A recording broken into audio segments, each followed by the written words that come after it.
Wednesday evening சூர்யாவை ஸ்கூல்லேருந்து big பண்ணிவிட்டு வந்ததும் சிக்கன் வாங்கியிருந்தேன். ஸோ வந்ததும் ப்ரிப்பேர் பண்ண ஸ்டார்ட் பண்ணிட்டேன். கொஞ்சமாக புதினா, மல்லி இலை, இஞ்சி, பூண்டு, ஒரு பச்சை மிளகா, இது கூட ஒரு ஸ்பூன் தயிர் ஆட் பண்ணி நல்லா கிரைண்ட் பண்ணி எடுத்துக்கலாம்.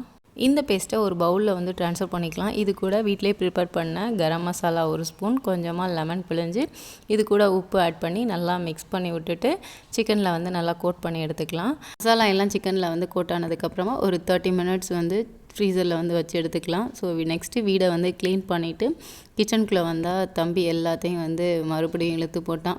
சரி, ஓகே, ரெடி பண்ணிடலாம் சொல்லிட்டு தோசைக்கல்ல கொஞ்சமாக ஆயில் விட்டு ஸோ சிக்கனை ஃப்ரை பண்ணுறதுக்கு ஸ்டார்ட் பண்ணியாச்சு. ஒரு மூடி போட்டு வேக வச்சா ஒரு 20 to 25 மினிட்ஸ் ஆகும் ரெடியாக.